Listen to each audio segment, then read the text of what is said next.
This is the Podcast of Owls, episode number 17 for the week of June 5th, 2018.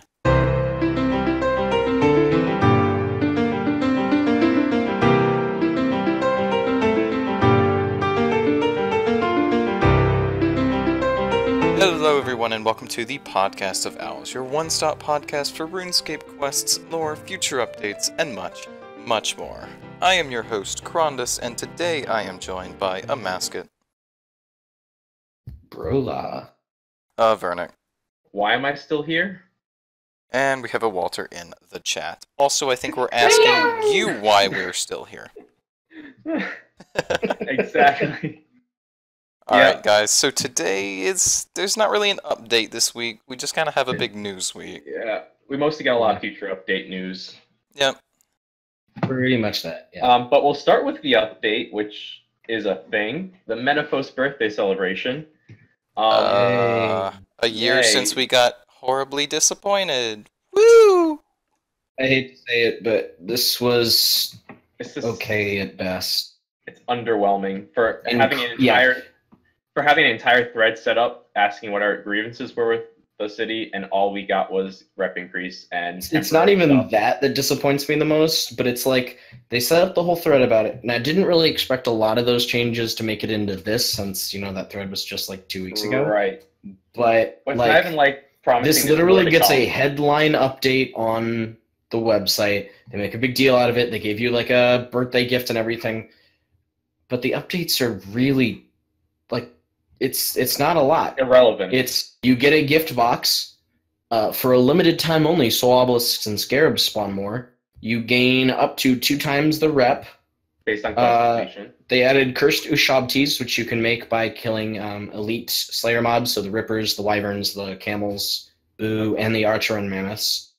That was accurately said. Thank you. And those are great. I'm really happy those made those in. Something like that has been a very big suggestion for a while, and I was very happy to see something like that. But then, oh That's it. yay, you can stack the Menaphos gift offerings. Oh yay, the Grand Exchange clerks are mixed in with the bankers. Yay, You the feel like- Rug Merchant in Sophanum has been moved a bit.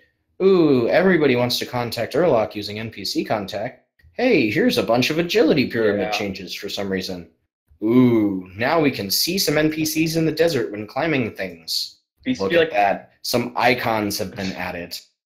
And then, of course, the other actually really good one, the Corrupt Slayer Helm, provides a 5% bonus chance to catching souls and lets you view the Slayer Codex. The chance only applies when on a Slayer task, but still awesome. Those things are Yes. great. Yes. Those are the kind of changes and updates and fixes to problems that I'm really looking for.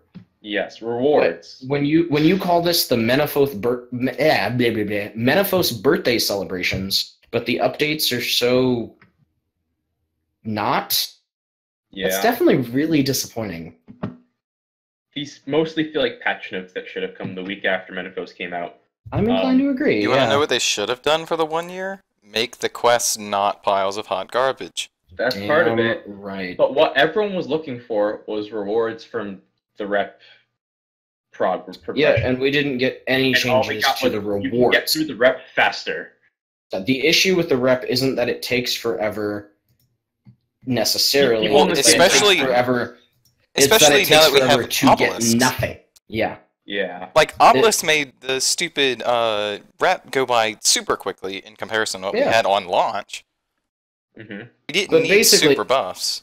The rep issue is simply that there's nothing worthwhile to Do it for. get Yeah. And you know beyond what? just complete the quest and get your quest gate back. Yeah.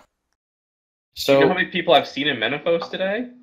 there's 2 of us here in the Slayer VIP or in the VIP area right now. There's not much, because people aren't going to go back because the number went times 2. They're going to go back because there's something to get. Like as I mentioned last time, I wrote 4 whole posts, 4 whole posts on the forums talking about problems I have with Menaphos. Granted, most of them were the This- quests, but like the agility I mean- course and uh, all that. Yeah, there's stuff. Actually, you you can know what? No, actually, about a post, maybe 1 post worth is covering the quest. get. I remember more quests in there. I have a giant thing about reputation, a big thing about skilling, about a post worth of quest stuff, and then some additional suggestions for things such as agility shortcuts, a golden new Shabti, which they've now covered with the cursed one, which is great. Thank you. Upgrades to the Pharaoh's Scepter, buff to the Corrupted Slayer Helm, other than just the Souls Chant. I would be a big fan of that. Camel Warrior improvements, Demigod Blessings at random times in districts, ability to grow your own Acadia trees, chance to get red sandstone from the Workers District after unlocking the that's a great skilling boost. Yeah, it's a great reward.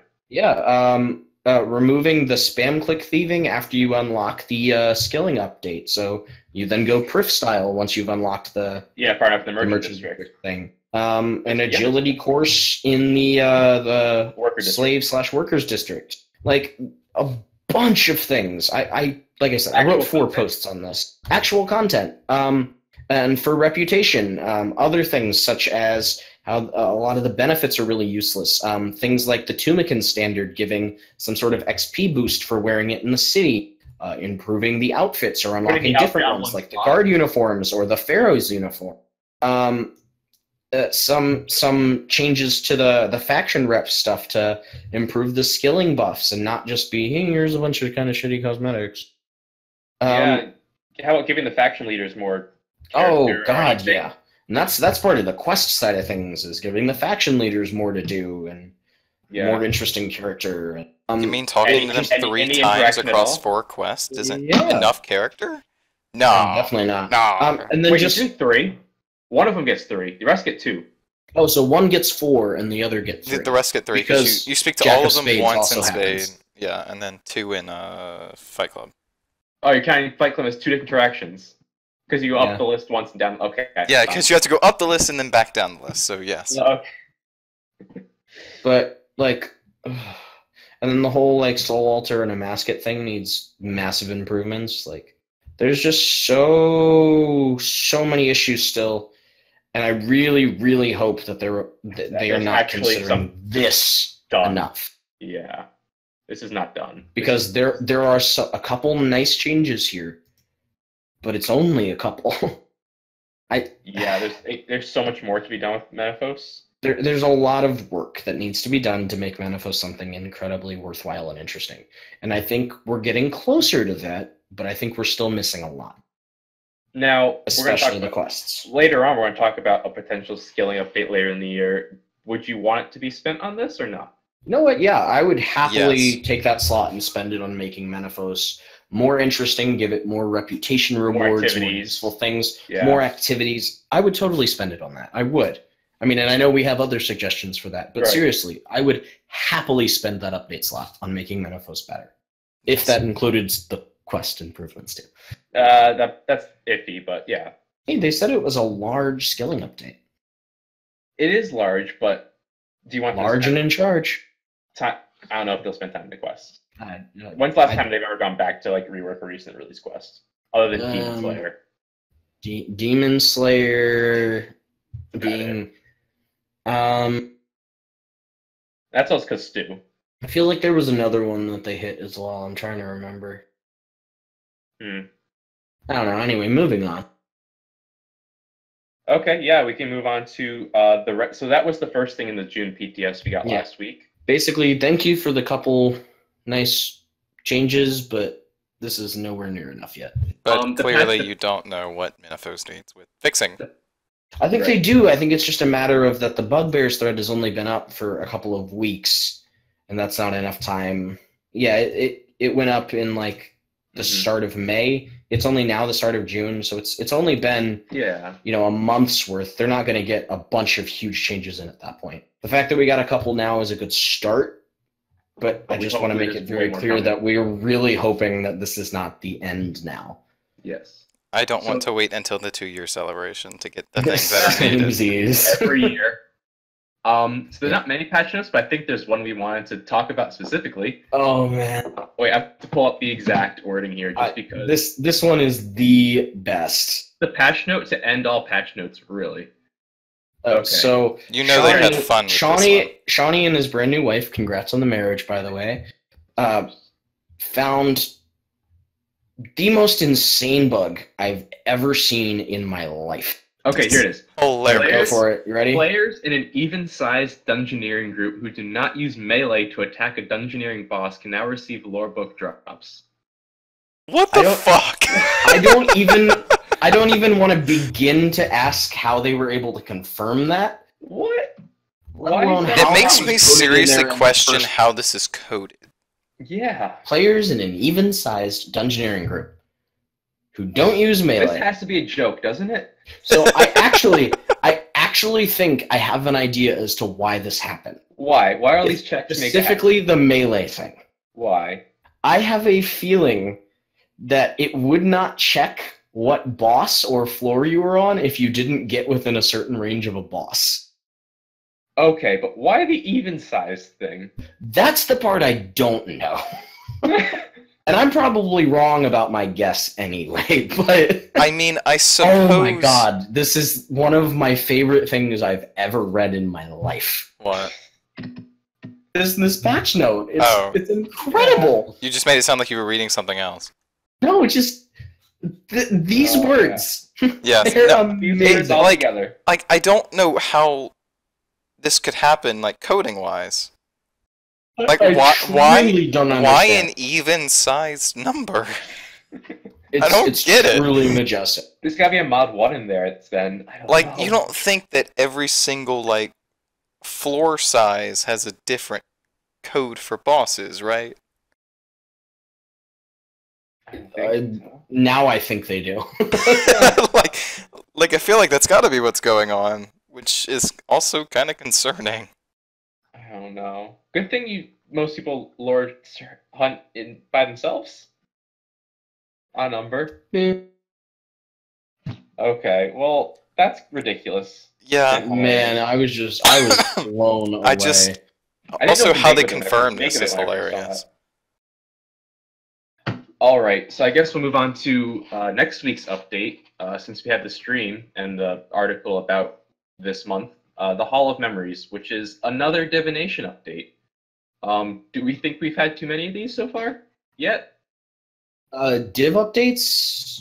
I feel like we get them often. Div Or updates, Guthix lore memories yeah. updates? Both. I mean, they kind of tend to go hand in hand. So it's a bit of a weird thing for me because yes, I feel like we've had a ton of them, but on the other hand, they've all been really good. I know. I feel like we're running out of Guthix memories at this Oh point. yeah, How like far can we when go at I this saw this one in the BTS, I was like, really? point?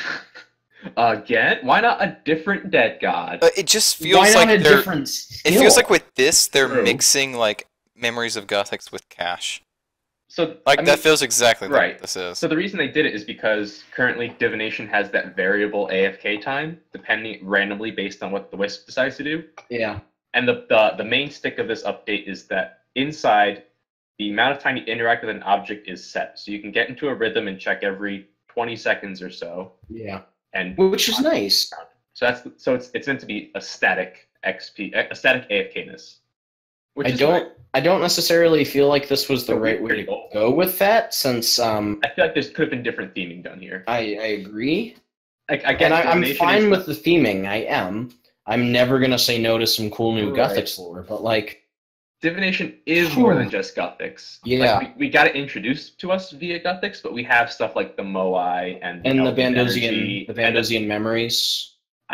I was totally convinced we'd get like a Bandos rift, like energy training area at the tower base. Like We could when I got go dying, in, one sphere of energy with them. Sure, But that's I not feel what like they've happened, actually. expanded divination enough now that They they have. don't need to just rely on Gothics. Like, even we were citing Dragonkin memories from the 109, True. so Yeah, that is very there's true. so many ways. But we got Gothics. We enter via the Memorial to Gothics, which is okay. I kind of someone asked if completion of the Memorial once was required to get in there. I kind of wish it was, I but agree. it's not. It's a completely separate thing, but access to the exact same I location. believe you can get memory strands from this.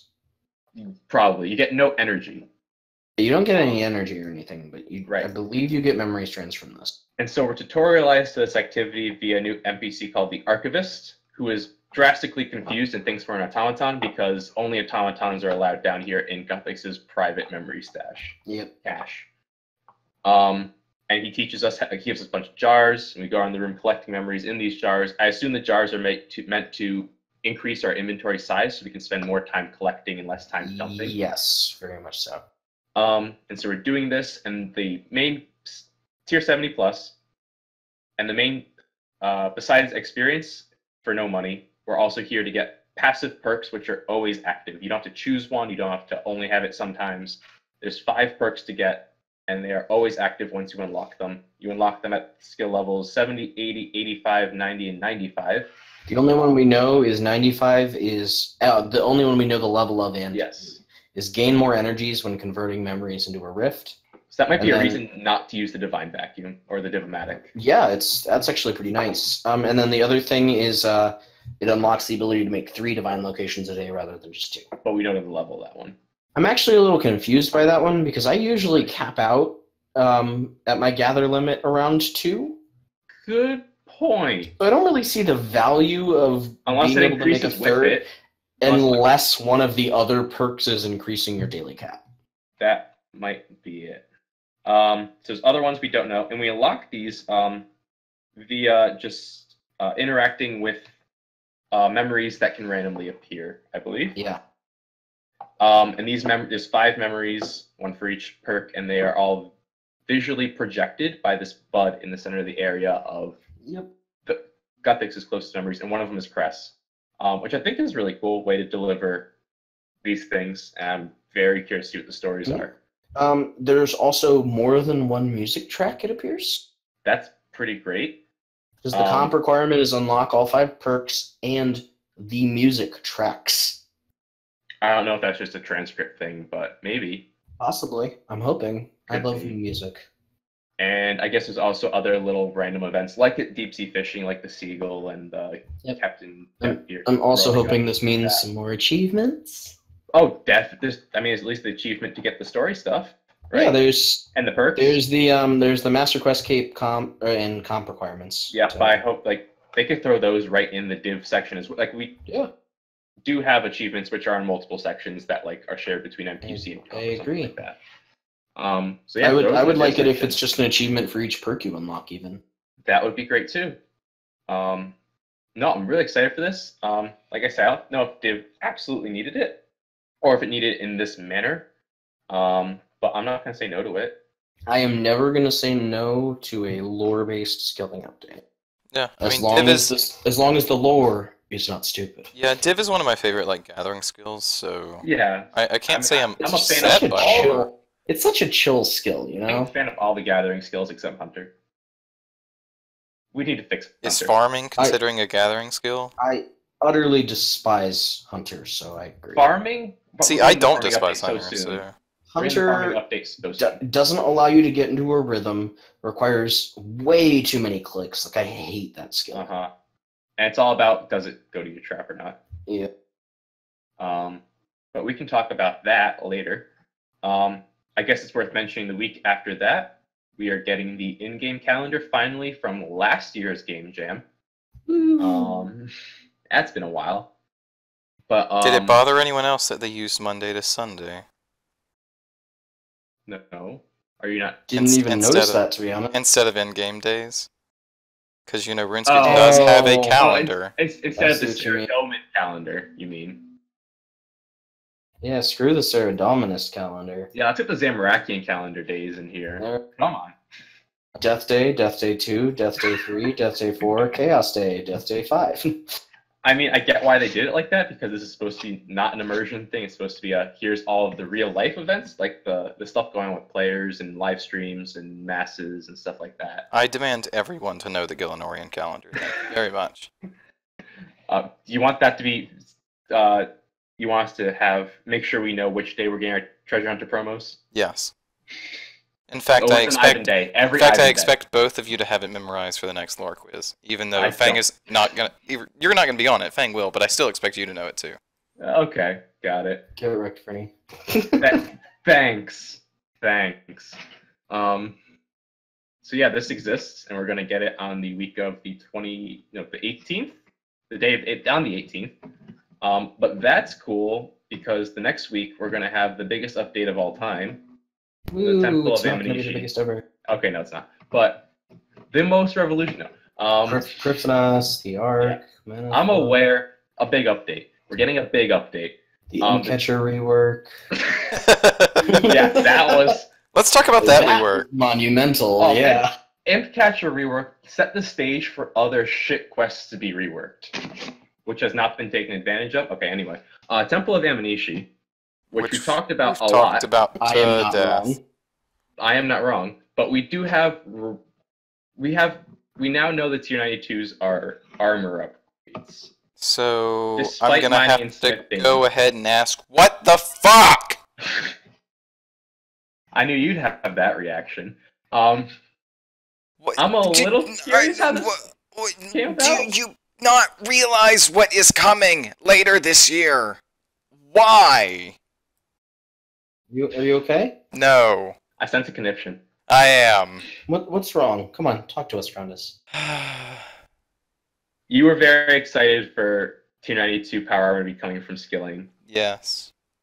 So I still think they're making a mistake with this. I think that T92 Degrade to Dust would be great from each of these dungeons, especially because the first one is doing Sirenic and the second one is doing Tectonic. Yes.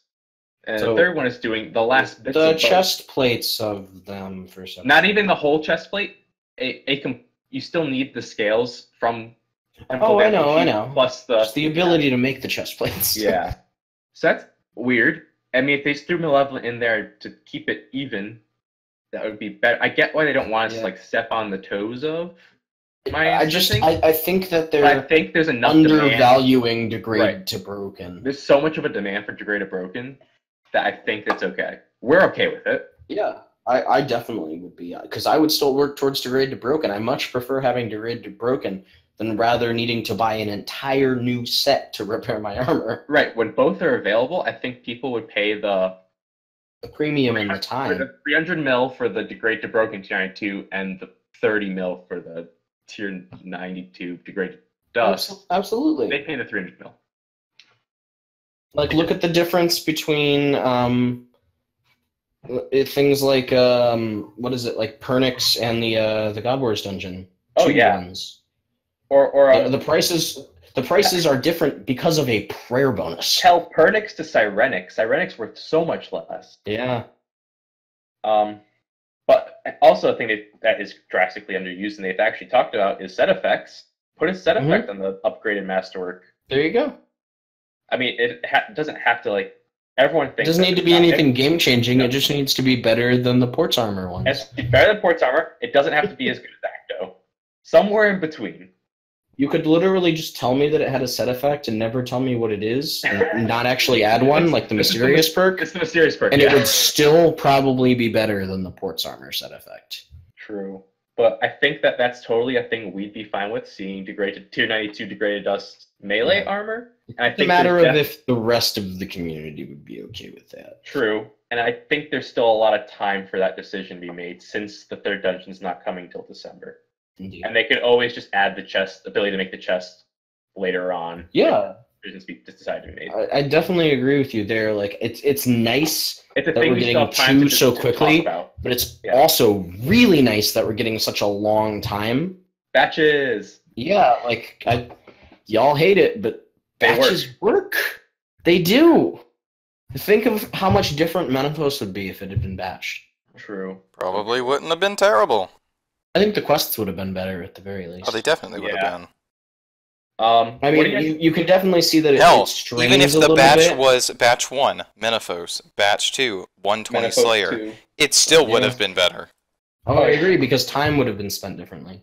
Yeah, like, sure, batching definitely strains the back half a little bit because of the time limits, and you have to. I think the back half tends to shine, though. The back half tends to make the front half shine, in my opinion. Let's look at the Arc, for instance. I think the Arc... Batch 2 of the Arc contained such shit as the islands that once were turtles. I guess it was... I feel like Batch 2... The islands that once were turtles... But Batch 2 contained the journal.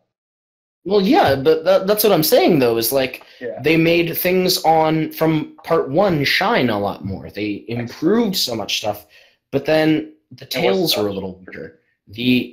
Some of the islands felt even more useless. Like Twilight is kind of boring, and the islands that once were turtles don't look like turtles, have essentially nothing on them. that one tale that was literally just go here and... We're not here to trash the books. arc. But, like... But I get it. You know, they were so ambitious with the arc, and I think overall it very much succeeded. But I think it overall so much succeeded because they batched it and were able to take and implement feedback from batch 1 and I to think improve going into batch 2. Way more ambitious with Menaphos with basically the same time frame. Exactly. So I think having batched Menaphos, we would have been able to submit feedback, and we would have seen more interesting changes from a second release. I know changes. I know things like Invention have really soured the idea of batches, but when it comes to major updates, just Invention. Prifddinos was batched. Yeah, look at stuff like Heffen and Prifddinos with is Motherlode Maw and the Edemu and all that. I would say outright that Prifddinos is probably one of RuneScape's best updates ever. As much perceived problems as it causes. And the real thing is, like, the Invention batch wasn't bad, it was just delayed. That was the issue. It wasn't that it was delayed, it was that it was outright canceled. Well, yeah, no, I mean, we eventually got it, so delayed, quote-unquote. And batch 2 was great. But batch 2 was great. Like, it did what a batch should do. Like, I understand people that are, don't want to wait for more content. But at the same time, we have seen so much positives from batching.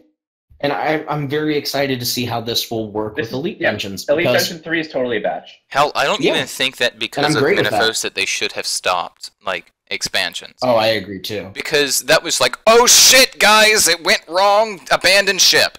Kind of hilariously, I actually think that we would have seen a much better expansion 2 because of the feedback we got from Exactly.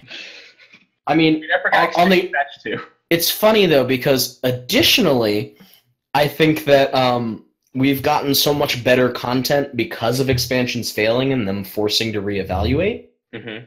But I also would have just really loved to see what happened with Expansion 2 to see if it could have been a sustainable model. It was clearly like a big thing with the God Wars Gen. There was something ridiculous going on there. Yeah, I still don't know what it was, but... It involved Invention, it involved Bic, and it involved God Wars Generals. Yeah, because they graphically updated them. I don't know. And then canceled that graphical update because people whined, I think. People thought they looked too cartoony and stuff. Yeah, those people are stupid, but... Anyways, we've gotten super off topic. Anyway, so I just want to go back to the T92 for a second. We're talking about the Elite Dungeons advantages of batching because Elite Dungeons are kind of sneakily doing the same thing. Which is great. In just a more acceptable way, because each piece of content still manages to be standalone, and it doesn't feel like, oh, you've cut it off halfway, and then we get part 2 later. Each one is 1/3 of the story. Yeah. It's all one. We're all used to 1/3 or 1/10 of a story from quests. Yeah. The way I'm doing these things, though, is when we have all 3 out, it is a 9-boss raid. You just hop from location to location. And sweet baby Cheez-It, I can't wait to see. Yeah. But anyway, back to the T92 armor. So... what do you think about how it looks? Like, it's just an upgrade It's just an upgrade. I don't really care. Here's my thing. I don't care about the T88 ports armor. Fine. Parts, weapons. Yeah, sure. Good. Great. Fine with that. I do not understand why you would go through the effort of making such a big deal about T92 melee armor coming from skilling, just to shit that away with the other 2 combat skills. Yeah, I'm incredibly disappointed by this. It feels like, I mean, even just the effort going into making these is so drastically different. Yes. And easier. Oh man, does it feel wrong. Who I wants to sit through, so many hours of skilling to get your melee armor for a very small % upgrade? When we don't even use melee anymore? You could just go to a dungeon and play through the dungeon and upgrade your Serenic or your Tectonic. I cannot understand this logic. Jagex, as of late, has done a fairly good job of making sure all items on a tier are similarly acquired. Mm-hmm. Telos has the 3 2-handed T92 weapons. I do not like that. That's too much on one. Well, see, but raids do it with the T90 tank armor. That's still a lot on what. So I mean, I agree, but then we also have 3 high-end bosses that's better. giving the T92 dual wields. We have Nex Angel of Death, a massable boss that drops the T92 mage. We have the Magister, a 1v1 Slayer encounter that drops things to make the melee. And then you have Solak, a 2 to 7 man boss that drops the crossbows. Like, they're not exactly the same, but they're similar. Jack has commented on this. But in this case, and said he's okay with it. He likes the variation. I disagree with that I opinion. also disagree. Because in this case, it's not that, oh, I have to go to these 3 different pieces of content to do this. It's, I go to 2 different pieces of content to do this, plus a 3rd one, so I'm allowed to make a chest plate. And then scale. And then I go smith for a while. Yeah. Each combat style deserves the ability to craft their own, but I also think that each elite dungeon deserves its ability to make its own. Well, the problem with this is this effectively destroys any possibility of like a future update with making mage and ranger. I agree. No, I totally agree. If we take our viewpoint of degraded dust and degraded broken being different tiers, if we look at it that way, and we have the degrade to dust malevolent, and then we still have the room for the crafted degrade to broken range and mage sets, I think that fixes it mostly. I do agree. And I understand their desire. I really do understand their desire to want to get a comparable level power armor for each style out as soon as possible. And I totally understand that, you know, getting a degrade to broken T92 craftable for mage and range will take a while, because that's further skill reworks they have to do, and mining and smithing is a huge update. But leaving melee out of their like little stopgap here feels really awkward to me, because we know that mining and smithing is still, you know, several months off. It'll probably be around the same time as this, honestly. Possibly. Whether mining and smithing is November or January, it's probably around the same time. Yeah, but I mean that's for the 3rd elite dungeon, right? And we're getting the helm and the legs, right? From, you know, in a couple of weeks for ranged, right? I think the important thing here is that we think that there is enough room between the degraded dust and degraded broken. That's and worst case, just put a set effect on your crafting ones. They don't need to be a massive effect on combat. But just give me something that is like, hey, there's still a reason to do this other than degrade to broken. Right. Even though we tend to agree that degrade to broken is enough. Yeah, I don't think this degrade to dust armor ever exceeds twice of what the tier 90 armor costs. Yeah, I don't think so either. So it's still not that expensive, and we expect the mining smithing one to probably be a lot more than that. And like, I understand we're talking about this a lot, but it's just something that it's a point in the design 4 of us seem to feel pretty strongly. We have thoughts about. Yeah. Hopefully, we're not the only people thinking this. Not. I mean, I've seen a lot of people say, "Where's Malevolent?" I think some of those might be people that don't realize that masterwork is a thing. Oh no, I totally agree with you there, but I also think that just because they don't know that masterwork is a thing doesn't mean they will change their mind when they're told, well, hey, you're going to get T92 from mining and smithing. Those people are going to be like, I don't want to have to do skilling for that. Let me do a dungeon for it. And us as the people that want to do skilling for it are saying, let me do a dungeon for it. Yeah. we like our, as RuneScape players, I think we like our structure. Yeah. Like that. Yeah. I'm a bit OCD about that kind of shit. That totally might be something that's factoring into this. Just give me some structure here. I like comparable tiers from everything. Not that we also like the very not non-tier scheme things like variation in tiers, but we like to be comparable to something else as well. Exactly. I'm a big fan of consistency. Just so far away from each other. Yeah. Yeah. One is a meltdown some armor that you bought off the GE. One is a go battle some bosses. Yeah. Should we talk about some of the other small things that they said for coming from these? Yes. Just a little bit, like enchanted notepaper? Yeah, you will be able to purchase the ability to, through invention, make your own magic notepaper. Untradeable magic notepaper. Yes. No monies. There is a new reward shop using dungeoneering tokens as well. Yep. And the dungeoneering outfit's reduction price effect does work for it. And they're looking to release that outfit.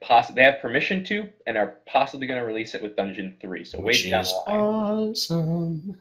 So, that'll be great to get. And also, they talked about, we said weapon upgrades. Yep. Which is, I find it weird they used 88, since they've typically used 87 in the past for that midway point. I actually like that they chose 88 because then it lets you walk on the wilderness gear. By such a little bit, but yeah. I mean, it's the same tier as it, but these are not degrade to dust. I thought wilderness tier was 87. Oh, I thought they were 88. Pretty sure 87, which is why I was like, weird. But anyway, and the other thing they talked about was, this one I really like is the consumable drop enhancers, which improve the drops of the trash mobs in the dungeon. So it's a feedback loop back into the dungeon. And it gets you better drops like the RDT drops, the Cyratic Scales, stuff like that from these trash monsters that respawn. So you could totally just go and find the water fiend, respawn, and kill the water fiends. The superior wilderness weapons are indeed 88. Oh, I was wrong. You were. Okay. I think you were getting the 7 from the fact that the base levels are 78. Maybe. That might be it.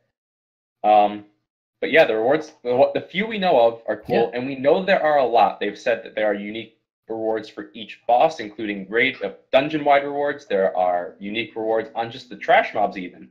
Like, they drop, like, unique consumable stuff, so... Yeah. It's all really cool. This is the style of rewards. Like, this is what Old School did for their first raid, was they gave a shit ton of rewards. The thing that I feel like they did wrong was they only put it on the end chest. So when you get that roll, it's not like you're looking for the one thing. It's like, which cool thing did I get? But this time you're getting rolls on every boss, which is, I think, a lot better. The souls from the mobs is also something very exciting. It's not... They even said, like, it's not super huge. The souls? Yeah, you get a chance to get souls from it says, like... Any Slayer mobs. It's not a super high chance or anything. And because they respawn right there, yeah. Don't go, like, camping it like crazy, but... There is a chance. Mm-hmm. And we should also talk about the second dungeon, since we got a lot of images. A lot of dragons, red dragons, celestial dragons. The first boss the celestial dragons is a double-sized celestial dragon. Yeah. The first one, they're adding tons of new attacks for dragons, including tail swipes and claw swipes, and they flap their wings. So can we just conclude, like, for sure that this is Ketsy? Like, the new picture basically just goes along with the fact that they've said it's yes either Ketsy, and no. Brimhaven. No, the buildings in that new picture is absolutely Ketsy. Well, we have 5 new pictures. Well, it was like a building straight in the fucking, like, front part of the picture. My problem is this almost does scream Infernus to me. It doesn't, though. It's dragons. The extreme lava background, the fire dripping from the walls. You know what that stone is, though, right? That's copy and pasted from Frennis. Yeah, it is. I know it is. But, like, just the skybox is this, burning, dripping lava. We're in a cave. Yeah, it's in a cave. I mean, I know we're in a cave, That's not say Furnace to me. No. Like, I don't think we know what Infernus is. Like, I know they said, no, it's not Mount Fireweek, even though I still want to say it is. Whatever. I think it's not. Well, they said it's not Fireweek, but like I still would feel better about it being Ketsy out of all of them. I think that's the one that seems right to me. Like I said, the buildings in one of those pictures is literally ripped from the Isle of San. So yeah, it's like, okay, come on. I think it's very probable. Plus, it's dragons everywhere. What's the requirement then? What's the what? There is not a requirement to get. It better be fucking Rodham. Or there's no way in hell Rodham's required for this dungeon. Like I said, if they can make rune dragons require Rodham, they can make this require Rodham. Wait, you can get to Ketsy with just the Fairy Ring access. You don't need Rodham. You can get the free quests. I forgot they did that as the stupid teaser. That was the teaser. Anyone can go there whenever they want. I do love how somebody randomly found it. That was hilarious. They Like, could No, it wasn't random. They had a picture of the collar. That was out, and people realized that it was a fairy ring code. I'm pretty sure the first person that found it by accident. No, it was Because they I put out remember all of the discussion on the forum. no, because they put out a picture about it. It was the collar, and it had a like caption like, "What does this mean?" And people figured out it was a fairy ring code. Anyway, off topic. Anyways, I will say I do love how they're doing such a good job of making beautiful new art. Oh, lava looks so good cleverly, while cleverly reusing assets. Yeah. Such as, but like, and even then, they're still updating things too. Yeah, all the dragons, and no, it's really cool. There's a nice little boss arena there where Mod Ramen is helping make a boss while he's waiting for Group Iron Man stuff to go through. So that'll be interesting. Hashtag cancel Group Iron Man. Moving Please. on. They've also said we're going to get like some Crondis stuff in here, which is, I think, we assumed. And I think that's almost more of a like proof that the third one is going to be under the Pieces of Hate platform. Straight up Zautak, and Yeah. going at it in the temple. I'm fine with that. Excuse me, Orion did confirm today that Zautak was the final boss. No, so Mod Sova said no, but Mod Orion's eyes said ambassador. No, that was just a joke. I randomly said Zautak on Twitter today, and he was like, "Oh yeah, sure." Yeah, Zautak. Zautak. It's probably the ambassador. I mean, we're pretty sure that Amnesia is ambassador or Zautak related, so. Oh no, we're 100% sure. This whole thing is Zautak. Yeah. Across the board. But yeah, I'm very excited for the Ninja 2, which we don't have a name for yet, but soon. Mount Firewick. There's also a competition going on. If you like and retweet Orion's competition tweet about someone's randomly going to be. Oh, actually, no, guys, I figured it out. It's not Mount Firewake. It's Mount Firewake's twin, Mount Watersleep. Go opposites. All right.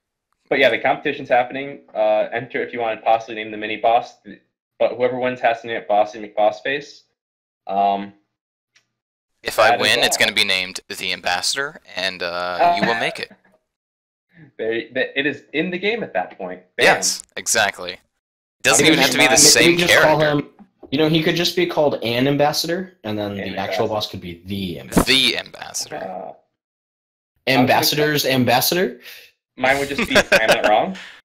I am not wrong. I'm not wrong. Well, this is for Dungeon 2, so you might still be wrong. I'm not wrong. The meme has to continue. Maybe just name it I was wrong this time. I was wrong. Alright, I think it could be named Avernic, and then the examine text could be I guess I was wrong this time. I guess I was wrong. Yeah. Fudge. Alright, so I guess we should talk about what's happening between Elite Dungeons with this team. They're being quote-unquote forced to make a skilling update because we're getting a lot of combat updates. I won't actually say forced, though they seem excited to work on it. But since we got Solak last month, Amnesia this month, and Dragon Temple next month, they've been told, you can't make the last dungeon for September. So that's in December, and instead we're getting a skilling update for October, which is completely undecided at this point, since they're still working on Elite Dungeon 2. So I think we're going to throw some things that we want out there, because skilling is getting some great updates recently, and we've had a lot of cool things pulled, and I think we have ideas. So let's start off with our dream reworks, which are construction. Please, I will do anything, even though I know it won't happen in that short of a time frame. Yeah, we know we're not getting full. I know. Like I said, this was my dream update. Okay. Sorry. If I could have anything in the world. We are getting construction contracts, so we've got something there. I know, but I want my rework. So welcome back, Walter. It's good to have you back. Missed you. Okay, on to realistic updates now. Yeah. All right, who wants to go first with their... So, I said agility, not rework, but like agility addition. Like, what's the thing? Overhaul. Yes, That's what they overhaul. call the clues for I overhaul. would like something that makes agility not terrible, please. Putting some agility effects into combat, some yes. additional ways to train I mean, it. they're Training, not some they're ways not to gonna use do it. combat. We already know this, but I would like ways I would like to them see. to. I would like to ways to see that this is being used as a support Well, skill. If So they're doing like, combat, we only need like 3 or 4 abilities. yeah, like Go we've on. talked about this before. Like, you know, it was an idea they tossed out a long time ago, which was like, if the higher your agility, the more like you skill faster and you Have like become a dodge ability, so you can have like the next. right. You So skip the next just attack, but something that makes agility worthwhile doing, other than run energy. and also, Because when's the last time we got a new agility course? Prifddinas. Prifddinas? Even though Kryptonus is probably one of the better ones with the moment, like we never got another course with the It momentum. is system the with best shortcuts. one because it has I'm a still- 0% I'm still fail rate. really- Yeah, I'm still really hoping we get a Menifos Slave District Right. one. I wish we get Workers that. District, sorry. I get why Kryptonus course scales, but if we get new courses, I want to see them better than that and remove and get rid of the scaling for Prif Yeah. because we're Actually, there. I don't too mind much. Prif scaling. I think Prif scaling is But it's just the best thing to do from 77 to 99. that is true though. I want it to be 77, like 85 or something. There's a new course you go. Like, I mean, I know Stronghold and Barbarian course exists, but I get why they did it, I don't but I think it doesn't need to be the best in every single way. It should be better for more AFK. that's fair. But I would like to see some more interesting agility options. take advantage I of those liked advances. I liked the idea of the high level Brimhaven agility thing still. Because at the very least, it's a little more active. Now, something I would be very open to is a high level Brimhaven course where you don't just have to click an obstacle and go over it, but you have to select the method you're approaching. You know, like you have to cross a buzzsaw and you can pick, jumping or this or that. Mm-hmm. It would give you a little more active for it. Yeah. Yeah. So I think the thing here is just agility overhaul, like training rewards, everything that kind of Clue Scroll overhaul did for Clue Scrolls. Yeah, that would be really nice. In that vein. Do you want to take the next one? Yeah. Big game hunting, but not just in the overworld, folks. So this pitch is for big game hunting using Hunter and potentially some Slayer as well, set on Tarthiad. I think it would be really, really cool because we already know that the Cywir elves had some sort of like hunting abilities because of things like trapping the Hundlef inside of his cave. Mm-hmm. And I think it would be super cool to be able to see and interact with more of Tarthiad as a world, but also more of Tarthiad as the flora and fauna out there, because I'm sure there's really big, dangerous, crazy creatures. And having to find a way to not just battle them, but also disable them would be awesome. Take something like the Larupias, that just the way you construct a pit and pitfall trap them, and take to an extreme. Like, you're not just pitfall trapping them, but you've got to outsmart them and outwit them and do all these different things and climb entries, setting up nets and all that stuff. Yeah. Or like react to how they do. Like, you know how if you miss like bringing the pitfall trap over, like you set up the trap and the creature successfully rolls its agility roll and manages to jump over, and now you have to deal with the beast on your face. And and this also really plays to that idea of building up areas update by update that they mentioned with the mysterious absolutely. Continent. I would be all about with this. I would be all about some very lean forward gameplay for Hunter that isn't just sit there and stare at your traps until something triggers. Because Hunter's current gameplay is lean forward in the if you blink your trap might disappear because you forgot to pick it up. And we're going to go out there and find these hunter creatures, not just going to sit there. And I would love to get an active version of Hunter that gets me engaged, not just sitting there waiting. And I think Tarthiad is the perfect setting for this. So many cool alien-like creatures, like big bestial things roaming around. Go wild, even. Literally go wild. Back before Menifos, when Hellring and I were suggesting a more expansive 120 Slayer, I suggested things like living plants for Tarthiad. And cool. That could be the kind of thing you need to hunt. Literally flora / fauna. Yeah. Yeah, there's things like, you know, the home lift. Like we've got creatures like that to hunt down. That would be really cool. That's definitely my favorite place for that idea, like that big game hunting ideas. I think Tarthia, the environment fits it the best. Yeah. And yeah, it's one of the most wild worlds. The only other world that this would really fit on would be Vampirium in my eyes. I guess. Yeah. But we don't have Vampirium yet. We don't have base Vampirium, so I would be more interested in seeing a start to Vampirium first before we go there. But I wouldn't say no to creating a Vampirium world for this. I don't think Mazcab fits for that. I thought I heard you start saying Mazcab. A little bit. So that's what I was thinking, jungle. Yeah. Mazcab just has these very basic bitch hunter creatures. For now. Hey, go pick up these 5 creatures and turn them in for some Gobi rep and then never touch them again. Because you're literally not allowed. Yeah. One big thread here is that we want to see updates try to expand these worlds. Like, these worlds should be expansive and huge, but we have like tiny little bits of each of them. And we want to see these things expanded, and this is an opportunity we could use for that. Especially with the amazing graphics going on with League Dungeons. Like, keep that going. Absolutely.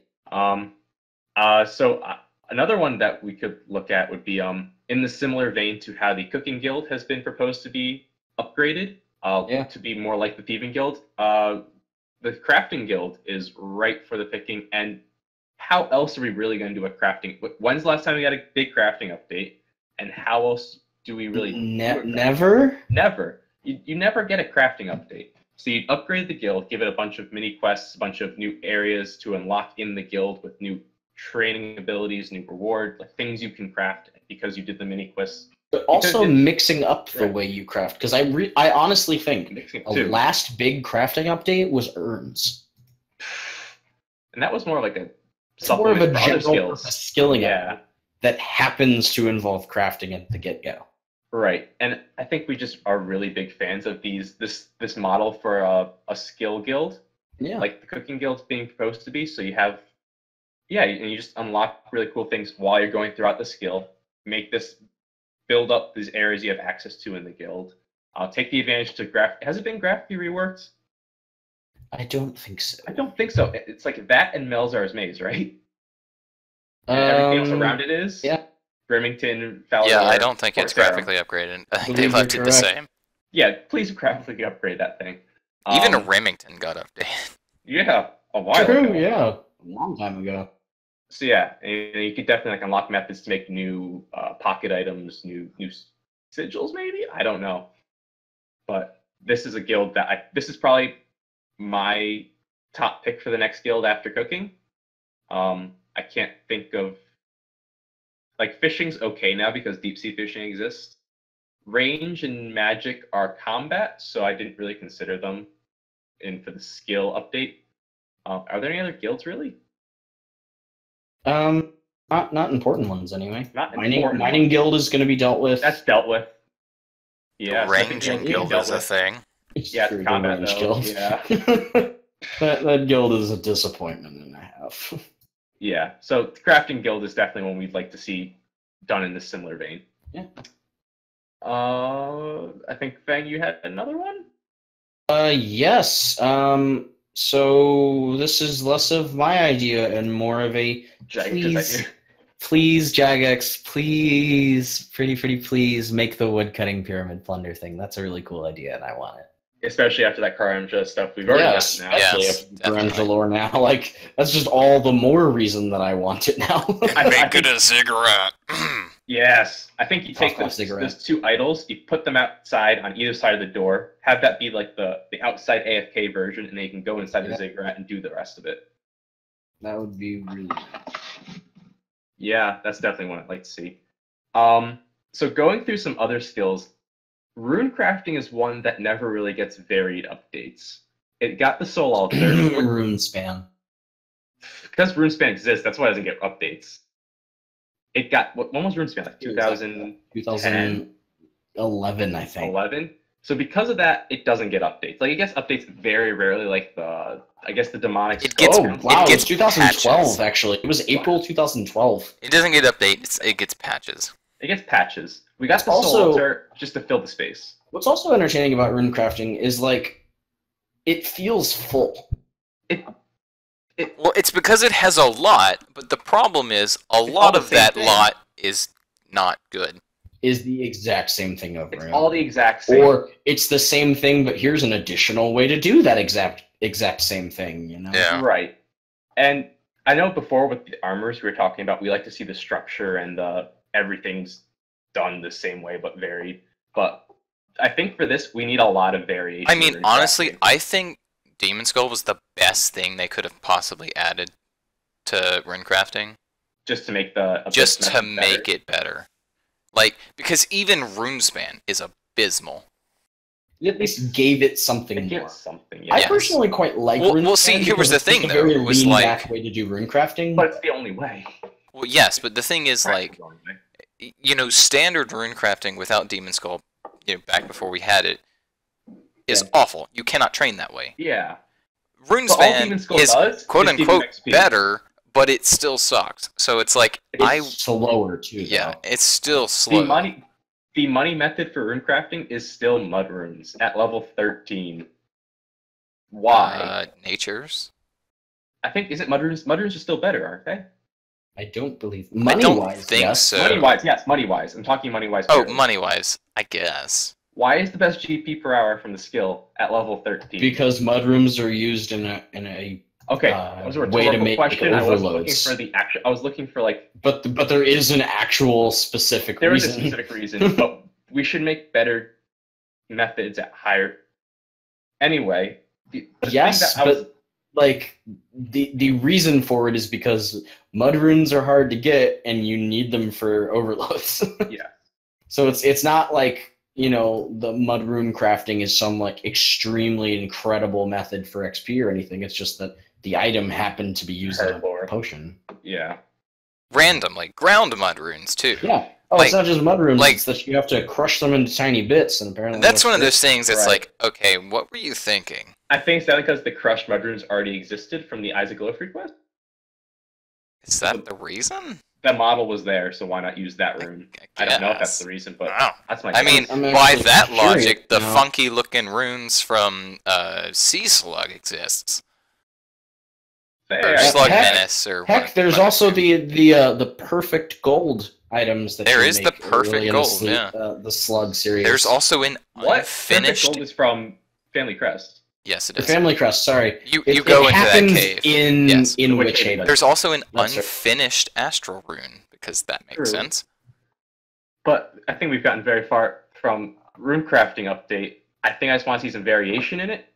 Yeah. The idea I had was off-world rune crafting, so bring the cosmology stuff from last Runefest to the forefront, where each world has the energy of a certain rune type. I'm not sure what that does. Is the problem. Like, it can't be just straight, like, this is another version of, like, the Astral Altar or something. But I think you take that, it has this one thing, you make it, every method completely on its head, like, you have to, like, maybe build the altar, you have to, like, manage different creatures running, like, Estlings running around, you have to, something different with everyone. Like, you take these, because the cosmology stuff, I think, is really interesting, and I think that every world having its own identity, having its own way of how its anima works, its nature works. You could play with that so much and break away from the standard stuff we've come to know on Gielinor. It's the theming of it allows it to be practically anything. So interestingly, my only issue with this is the same reason that we leaned more towards Tardiad for the big game hunter and not Vampirium. In that I think it would be kind of disappointing to go make runes on a plane without being able to access the plane. Which I'm thinking totally just do like, no, I'm not thinking do all of them. I'm thinking do like maybe one or two planes that we already have access to. Like you go to Ubiisk and you do, this is your super mega mud rune method at like level 80 rune crafting. You can make a ton of mud runes. Or you go to Kethsi and you have the Kethians devised a machine to, you can throw a bunch of mine runes into the planet and out of it you get like tons of experience or a buff or something. Or you play with it on every planet, make it totally different, play up whatever rune it is, like the mud rune is very good for GP, so you make that the GP one. You take the soul one on Tarthia, you make that the XP one. You take the, I don't know, really anything, and you just go at it. Maybe you make an altar, maybe you don't, maybe you explore it with wizard chambers, because I don't know, but like you could go so many directions with. I think you can it's not definitely, being you have a lot explored. of space to maneuver with it, I think, is where that's going. And that's why I was thinking, like, it's the way to break the mold of what runecrafting currently is. Yeah, I mean, I could agree with that. It's just a matter of getting more varied content Right. anyway. Right. So that was pretty much it for that. Just like vary up runecrafting. And there was one other one which Walter managed to bring up, fletching. Well, this kind of Walter's thing, right? Yeah. So fletching, and we're thinking of degrade to dust auras. Yeah, this has been an idea of mine that I've been kind of bouncing around for a very long time, actually. I've been meaning to post something to this effect for a long time, but I think this would help solve a lot of issues with auras. Where this is very much like if players, players with the appropriate levels were able to, not even necessarily on a limited basis, but at an expensive basis, able to craft limited time degraded dust auras that they could then sell. I mean, to be fair, that's what like scrimshaws were made to be. Oh, and I totally agree. Was degrade to dust auras. The problem is that scrimshaws and auras stack. Yeah, so you could have. So instead of being a replacement for auras, they were just an additional buff. Yeah, I mean, I agree. Yeah. I don't think that should have happened, but the thing about these is the reason it's kind of weird too is that I think that degrade to dust aura crafting would actually have additional value beyond just for those people who don't have the loyalty points yet, because your unlimited auras are great and all, but they go on cooldown. Right. So what's on cooldown ones? Go craft your degrade to dust aura. You get, an hour with it, but you can use it while your unlimited one is on cooldown. Which is the free one. Exactly.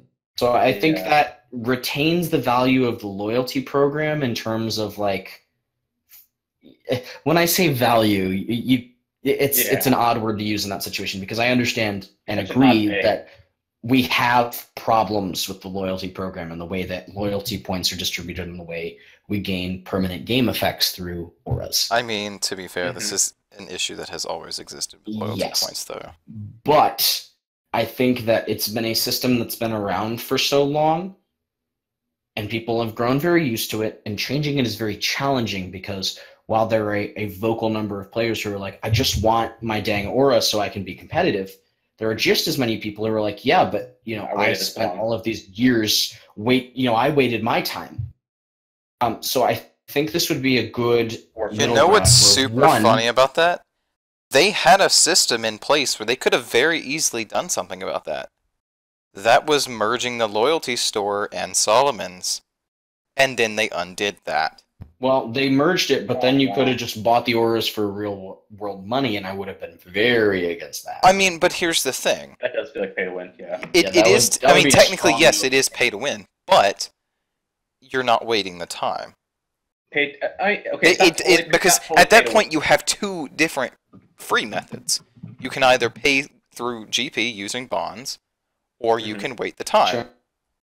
So, like, I can understand this logic somewhat.